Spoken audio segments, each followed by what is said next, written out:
El trofeo más grande de Cristo, por J. C. Ryle. Y uno de los malhechores que estaban colgados le injuriaba diciendo: Si tú eres el Cristo, sálvate a ti mismo y a nosotros. Respondiendo el otro le reprendió diciendo: ¿Ni aun temes tú a Dios estando en la misma condenación?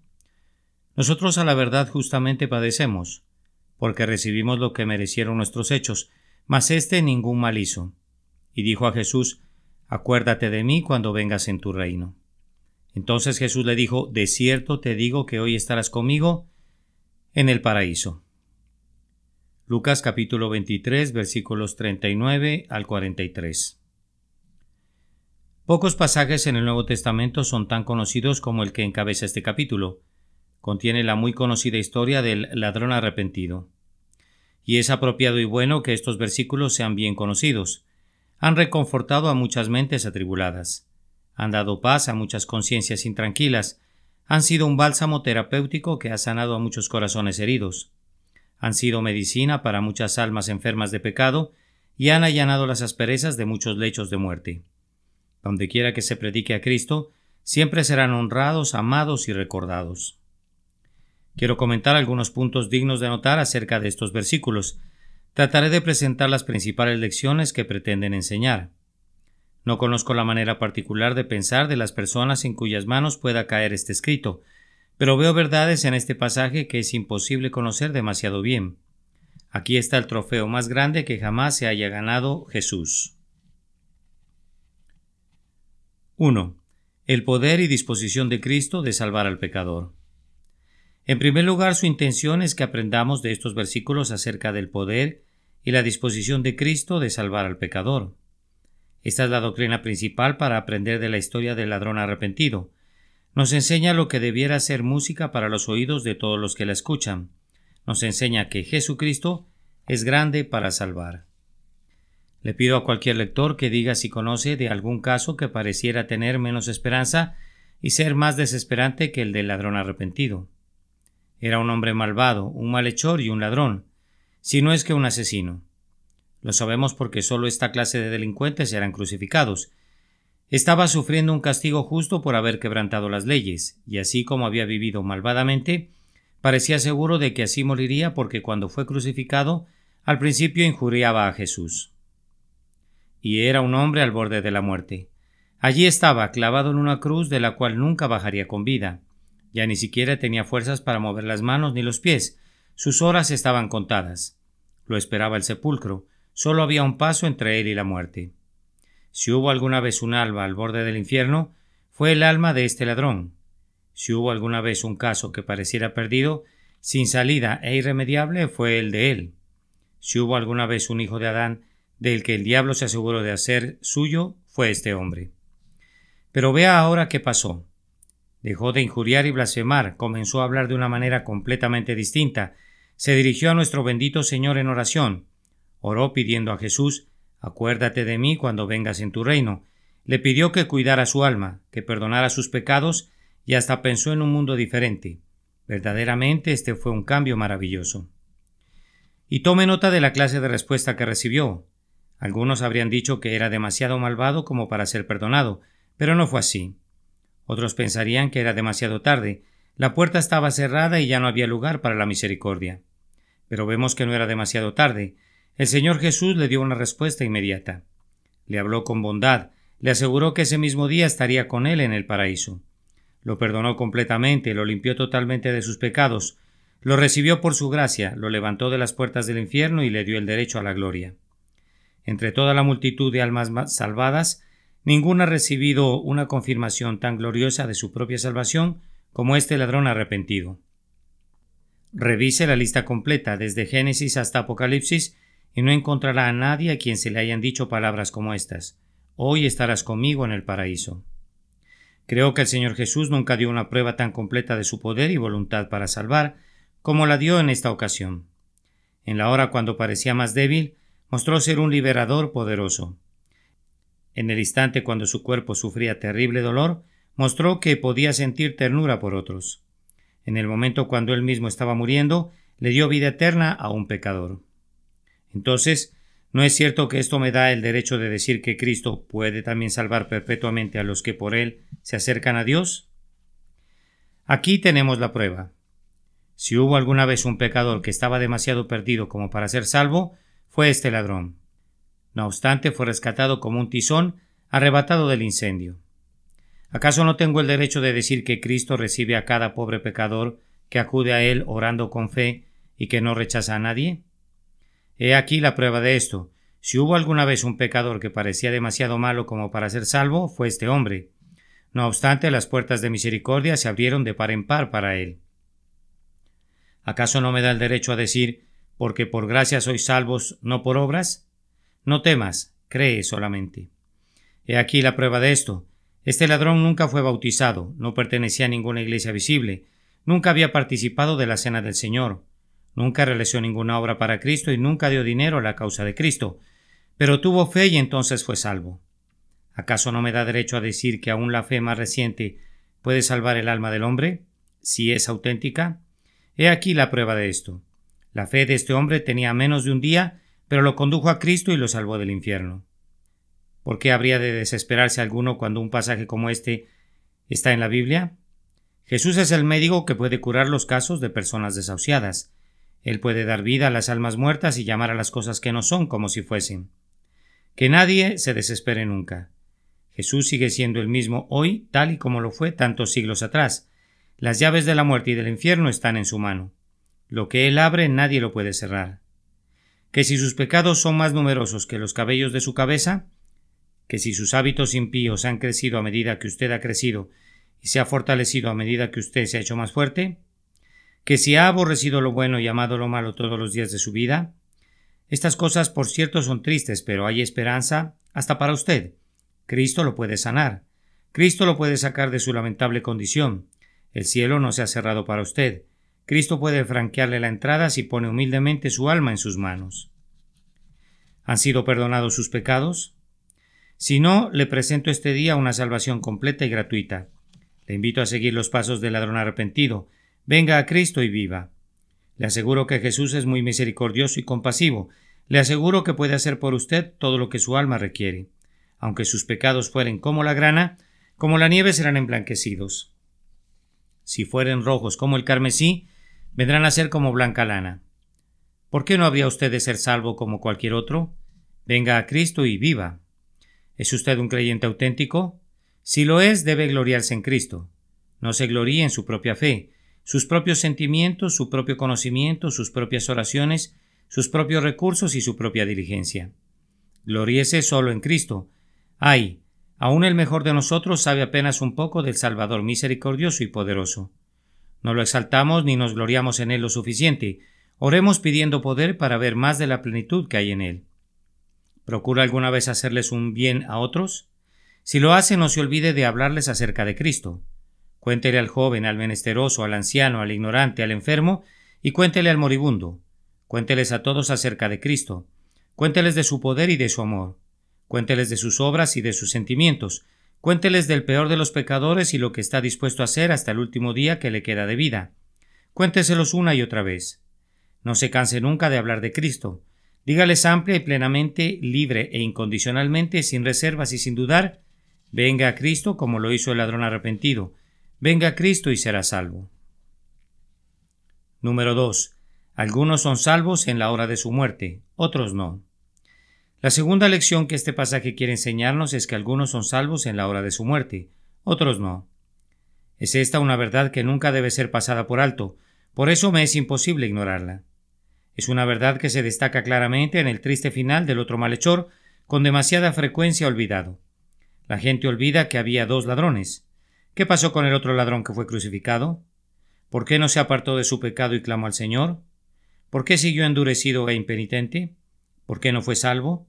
Sería inútil intentar contestar estas preguntas. Contentémonos con la información que tenemos y veamos qué quiere enseñarnos. No tenemos ningún derecho a decir que este ladrón era peor que su compañero. No hay nada que pruebe que lo fuera. Es evidente que ambos eran hombres malvados. Ambos estaban recibiendo el merecido castigo por sus actos. Ambos colgaban de una cruz a los dos lados del Señor Jesús. Ambos lo escucharon orar por sus asesinos. Ambos lo vieron sufrir con paciencia. Pero mientras uno se arrepintió, el otro siguió endurecido. Mientras uno comenzó a orar, el otro siguió injuriándole. Mientras uno se convirtió al último momento, el otro murió contumaz en su maldad. Tal como había vivido, mientras uno fue al paraíso, el otro fue a su lugar, al lugar del diablo y sus ángeles. Ahora bien, estas cosas fueron escritas para advertirnos.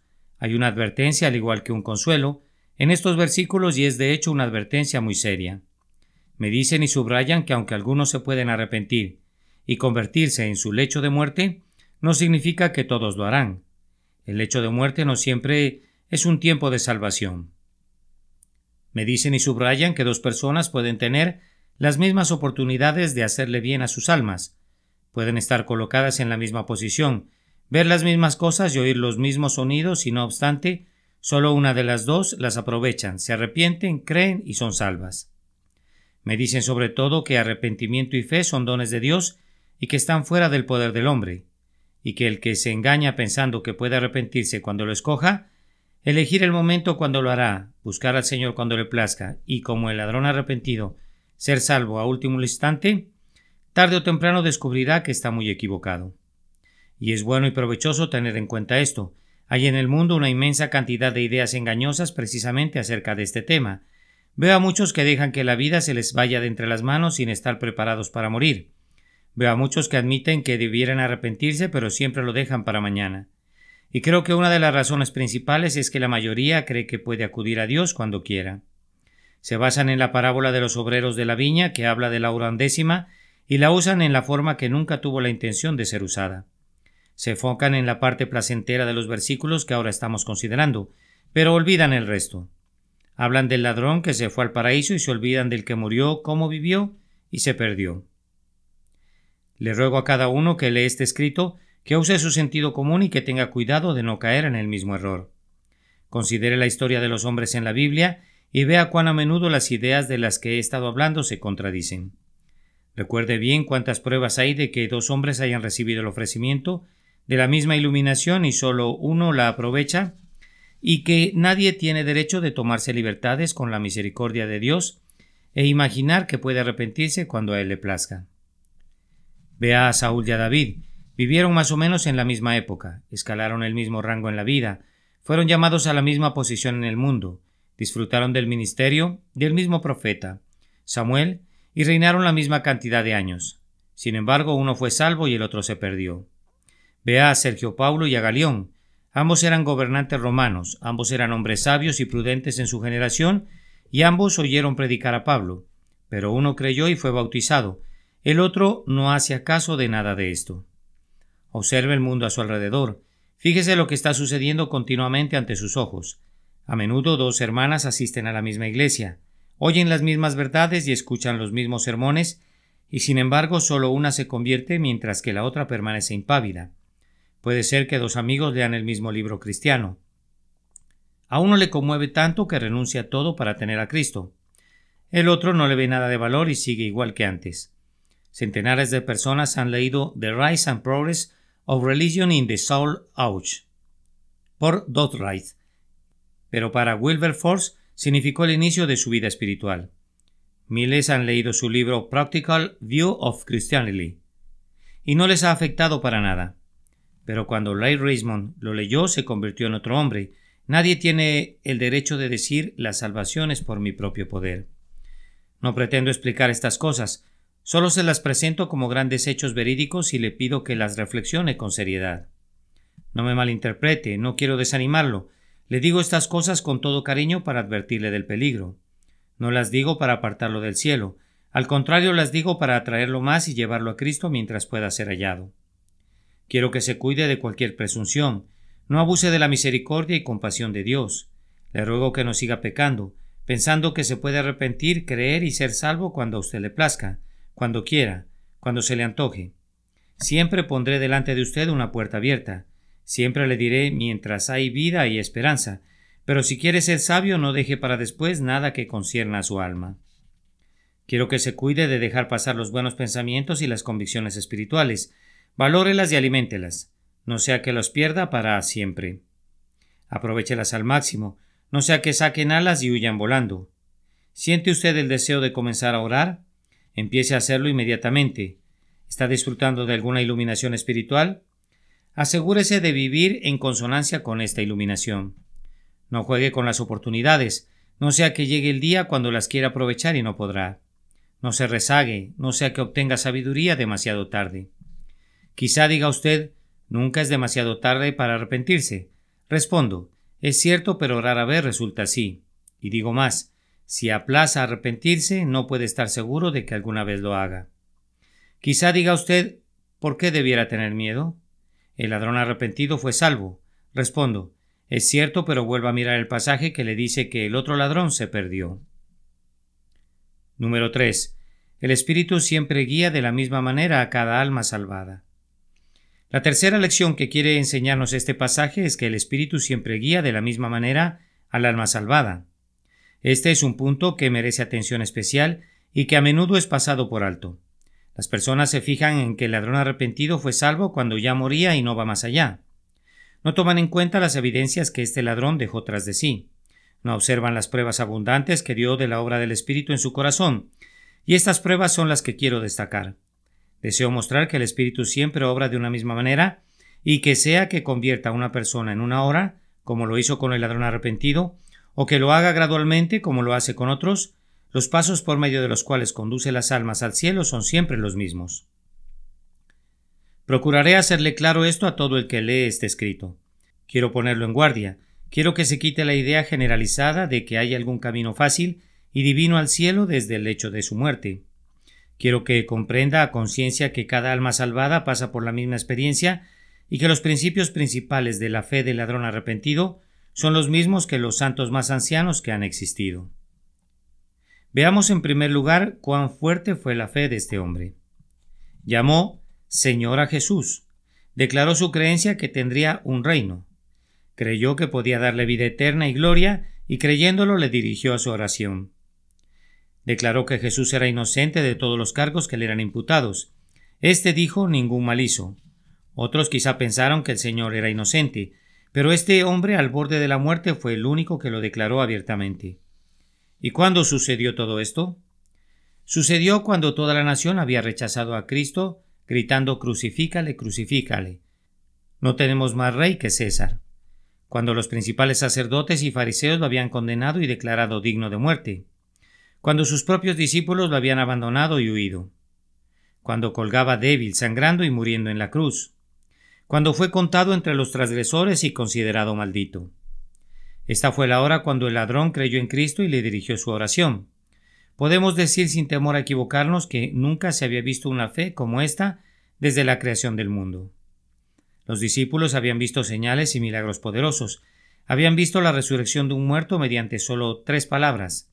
A los leprosos curados mediante un toque. A los ciegos recibiendo su vista. A los mudos hablar y a los cojos caminar. Habían visto cómo miles de personas fueron alimentadas con unos cuantos panes y peces. Habían visto a su maestro caminar sobre el agua como si fuera tierra seca. Lo habían oído hablar como nunca nadie antes había hablado y hacer promesas de cosas buenas por venir. Algunos de ellos habían tenido un anticipo de su gloria en el monte de transfiguración. Sin duda que la fe de ellos era don de Dios, pero además de ese don contaban con muchas ayudas para fortalecerla. El ladrón moribundo no había visto ninguna de las maravillas mencionadas. Lo único que él vio fue a nuestro Señor en agonía, débil, sufriendo y sobrellevando el dolor. Lo vio soportando un castigo ignominioso, abandonado, vilipendiado, objeto de burlas, aborrecido y blanco de blasfemias. Lo vio rechazado por los más grandes sabios y nobles de su propio pueblo, su vigor seco como un tiesto, su vida cercana al Seol. No vio ningún cetro, ninguna corona real, ningún dominio externo, ninguna gloria, ninguna majestad, ningún poder, ninguna señal de omnipotencia, y aún así, el ladrón agonizante creyó y gozó viendo de antemano el reino de Cristo. ¿Quiere saber si tiene el Espíritu? Entonces preste atención a la pregunta que le hago ahora. ¿Dónde está su fe en Cristo? Note, en segundo lugar, qué sentido correcto tenía del pecado. Le dice a su compañero, nosotros recibimos lo que merecieron nuestros hechos. Reconoce su impiedad y la justicia de su castigo.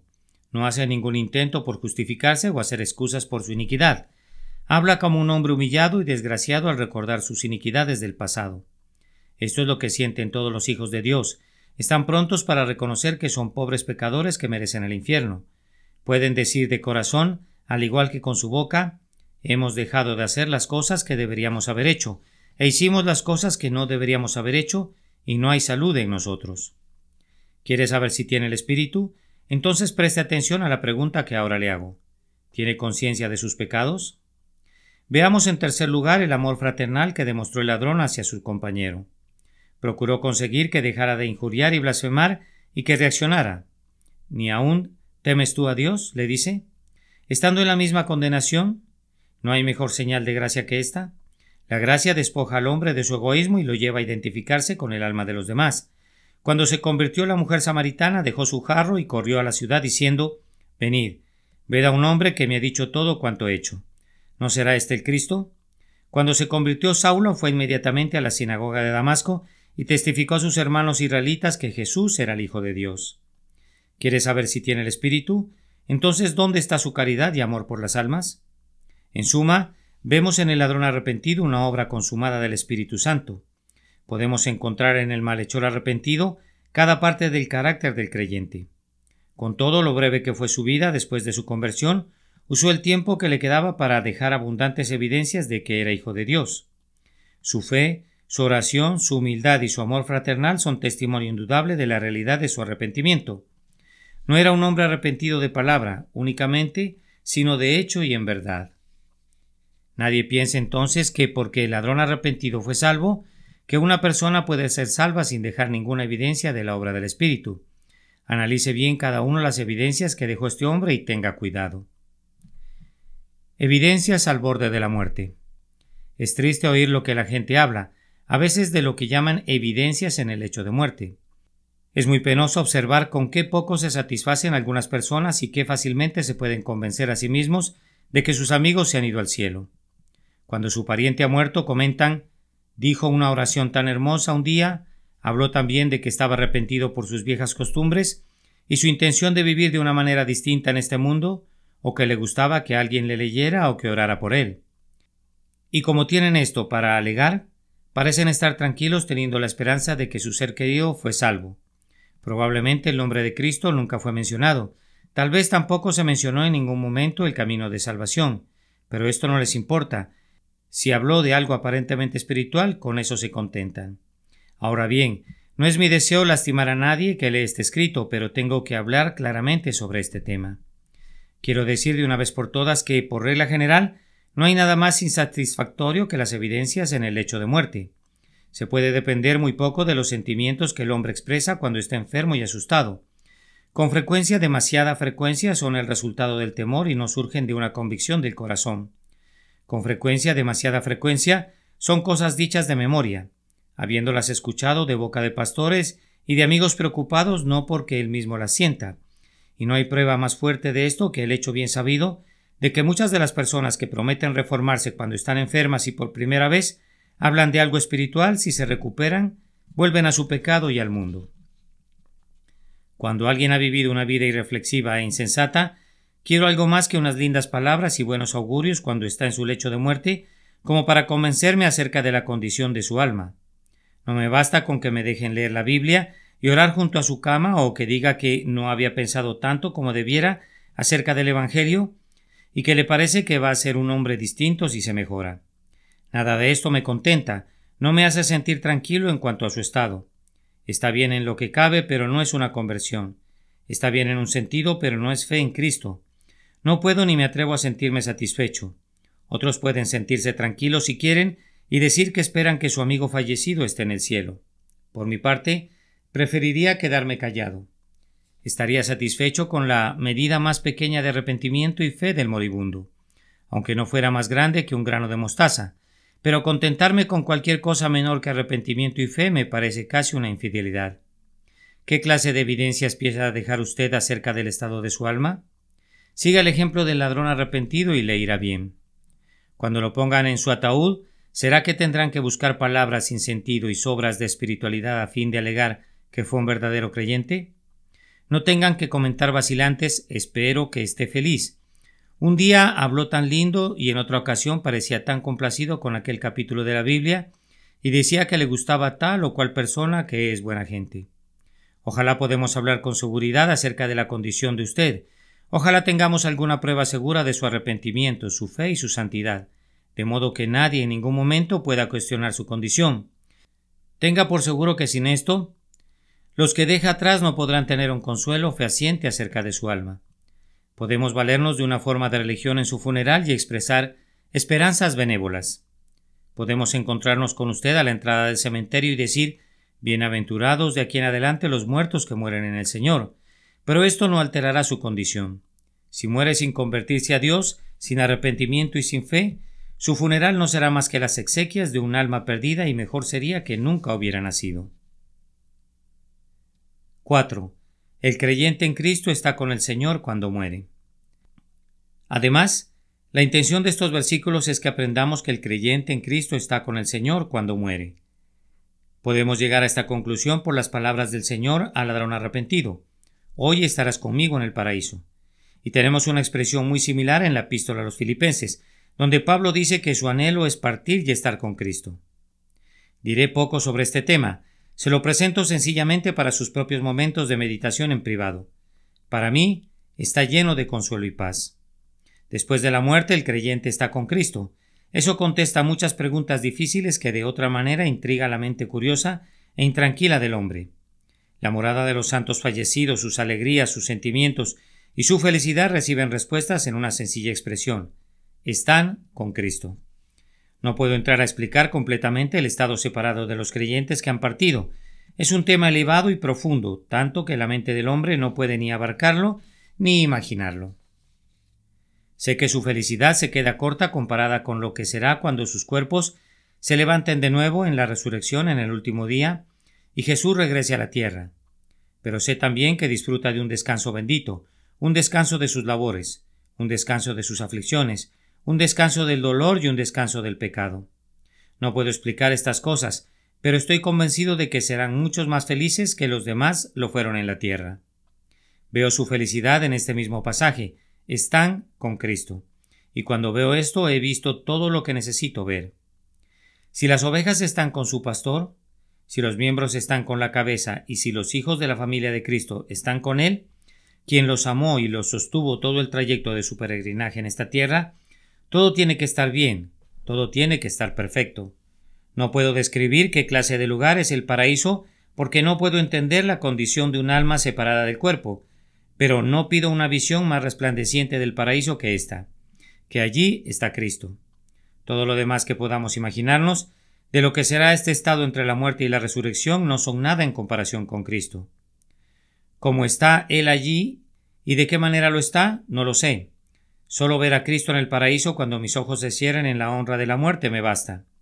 Bien dice el salmista: en tu presencia hay plenitud de gozo. Fue cierto lo que dijo una niña a punto de morir cuando su madre trató de consolarla, describiéndole cómo sería el paraíso. Allí, le decía, no habrá dolor ni enfermedades. Allí verás a tus hermanitos y hermanitas que han ido antes que tú y siempre serás feliz. Ah, madre, fue la respuesta de la niña, pero hay algo mejor que todo y es que allí estará Cristo. Puede ser que usted no piense mucho acerca de su alma, puede ser que usted sepa poco de Cristo como su Salvador y que nunca ha probado por experiencia que es precioso, y a pesar de ello, quizá tiene la esperanza de ir al cielo cuando muera. Este es seguramente un pasaje que debiera hacerle pensar: el paraíso es un lugar donde está Cristo. ¿Sería entonces un lugar del que disfrutaría usted? Puede ser que sea creyente y no obstante tiembla ante el pensamiento del sepulcro. Parece frío y lóbrego. Siente que todo lo que tiene por delante es oscuro y sombrío. No tema. Anímese con este pasaje. Va camino al paraíso y allí estará Cristo. 5. La parte eterna del alma de cada ser humano está cerca de él. Lo último que se supone que debemos aprender de estos versículos es lo siguiente: la parte eterna del alma de cada ser humano está cerca de Cristo. Hoy, le dice nuestro Señor al ladrón arrepentido: hoy estarás conmigo en el paraíso. No menciona ningún periodo distante, no habla de entrar a un estado de felicidad como algo lejano, habla de hoy, este día mismo que estás colgado en la cruz. Qué cercano parece esto. Qué extremadamente cerca nos traen esas palabras a nuestra morada eterna. Felicidad o sufrimiento, dolor o gozo, la presencia de Cristo o la compañía de los demonios están todos cerca de nosotros. Hay un paso, dice David, entre mí y la muerte. Podemos decir que hay solo un paso entre nosotros y el paraíso o el infierno. Ninguno de nosotros entiende esto lo bien que debiera. Ha llegado el momento que quitamos las ideas sobre este tema que son producto de nuestra imaginación. Tenemos la tendencia de hablar y pensar, aun refiriéndonos a creyentes, como si la muerte fuera un largo viaje y como si el santo que ha muerto se ha embarcado en una larga travesía. Esto es un error, un puro error. Su puerto seguro y su patria celestial están cerca y ya han entrado en él. Algunos sabemos por amarga experiencia que largo se nos hace el tiempo entre la muerte de un ser querido y la hora cuando lo sepultamos fuera de nuestra vista. Esas horas son las más lentas, tristes y pesadas de nuestras vidas, pero bendito sea Dios, las almas de los santos que han partido están libres desde el instante mismo cuando dieron su último aliento. Mientras nosotros lloramos, se está preparando el ataúd, se tiene el velorio y se llevan a cabo los últimos arreglos. El espíritu de nuestro ser querido está disfrutando de la presencia de Cristo. Se encuentra libre para siempre de la carga de la carne. Está donde los impíos dejan de perturbar y allí descansan los de agotadas fuerzas. En el preciso momento en que el creyente muere, está en el paraíso. Su batalla ha acabado, sus luchas han terminado. Ha pasado por el valle sombrío que un día tendremos que pasar nosotros. Ha cruzado el río tenebroso que un día tendremos que cruzar nosotros. Ha bebido la última copa amarga que el pecado le preparó. Ha llegado al lugar donde ya no hay aflicciones y lamentos. No debemos desear que regrese de donde está. No debemos llorar por él, sino por nosotros mismos. Nosotros todavía estamos batallando, en cambio él está en paz. Nosotros estamos trabajando, en cambio él está descansando. Nosotros estamos velando, en cambio él está descansando. Nosotros estamos vistiendo nuestra armadura espiritual, en cambio él se la ha quitado para siempre. Nosotros todavía estamos de viaje, en cambio él está en puerto seguro. Nosotros tenemos lágrimas, en cambio él tiene gozo. Nosotros somos extranjeros y peregrinos, en cambio él está en su hogar permanente. No hay duda de que los muertos en Cristo están mejor que los vivos. No hay duda de que desde el preciso instante en que el santo muere, está inmediatamente en una posición mucho más elevada y más feliz que el más feliz sobre la faz de la tierra. Me temo que abundan fantasías sobre esta realidad.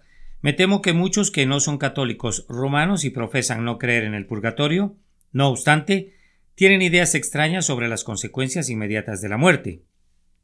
Me temo también que muchas personas tienen una especie de noción indefinida de un intervalo o espacio de tiempo entre la muerte y su estado eterno. Se imaginan que estarán pasando por algún proceso purificador y que, aunque mueren ineptos para el cielo, al final serán encontrados idóneos para él. Pero esto es totalmente equivocado. No sucede ningún cambio después de la muerte. No hay ninguna conversión en la tumba. No hay un nuevo corazón después del último suspiro. El mismo día en que partimos lo hacemos para siempre. El día en que partimos de este mundo, comenzamos una condición eterna. Desde ese día no hay ninguna alteración del alma, ningún cambio espiritual. Así como morimos, así recibiremos nuestra parte después de la muerte. En el lugar que el árbol cayere, allí quedará. Si usted no es cristiano, esto debiera hacerlo pensar. ¿Sabe que está cerca del infierno? Puede morir este mismo día y si no muere en Cristo, abrirá inmediatamente sus ojos en el infierno y en medio de tormentos. Si es usted un cristiano auténtico, está mucho más cerca del cielo de lo que cree. Si el Señor se lo llevara este mismo día, se encontraría en el paraíso. La tierra prometida está muy cerca de usted. Si cerrara sus ojos en medio de debilidad y dolor, se abrirían inmediatamente en medio de un descanso glorioso, imposible de describir. Amén. El trofeo más grande de Cristo. Por J.C. Ryle. Y uno de los malhechores que estaban colgados le injuriaba, diciendo: «Si tú eres el Cristo, sálvate a ti mismo y a nosotros». Respondiendo el otro le reprendió diciendo: «¿Ni aún temes tú a Dios estando en la misma condenación? Nosotros a la verdad justamente padecemos, porque recibimos lo que merecieron nuestros hechos. Mas éste ningún mal hizo». Y dijo a Jesús: «Acuérdate de mí cuando vengas en tu reino». Entonces Jesús le dijo: «De cierto te digo que hoy estarás conmigo en el paraíso». Lucas capítulo 23, versículo 39 al 43.